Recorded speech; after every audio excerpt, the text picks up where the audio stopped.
Speaker. I'm pleased to rise in support of my bill, H.R. 4875, the Uyghur Policy Act. And I also like to thank Asia Subcommittee Chairman Ami Bera for leading this with me. And I thank 79 bipartisan co-sponsors, Ms. Sarah Jacobs from California, one of them being there. Thank you so much. They all made this consideration of the important bill possible. The Uyghur Policy Act comes at a critical time as the world is seeing past the Chinese Communist Party's censorship filters and sharing videos of thousands of people in China standing up and speaking out against strict lockdowns and against the CCP.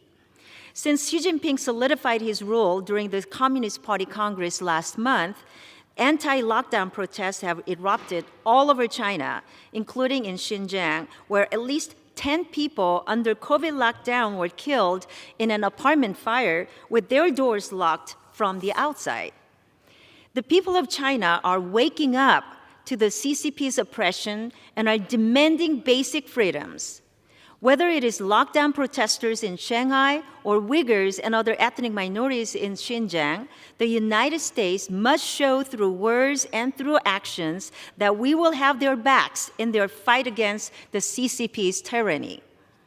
The People's Republic of China continues to deny carrying out genocide against the Uyghurs and other ethnic minorities. And we have verified reports of forced sterilization, forced labor, brainwashing, and gang rape in the Xinjiang Uyghur Autonomous Region. The Uyghur Policy Act will help us lead from a position of strength and will address several shortcomings in our existing approach to responding to these human rights abuses.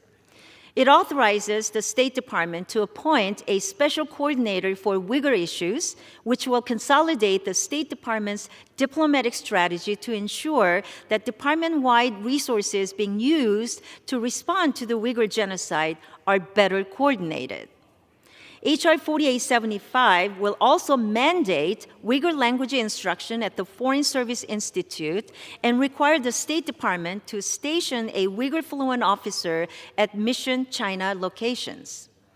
The bill also authorizes support for Uyghur human rights activists and directs the U.S. Agency for Global Media to disseminate news and information regarding Uyghur genocide. We must act now to leverage U.S. soft power, garner international support for Uyghurs and other ethnic minorities in Xinjiang, and equip the State Department with the tools it needs to better respond to Xi Jinping's genocidal campaign. I urge my colleagues to support this legislation, and I reserve the balance of my time. The gentlewoman.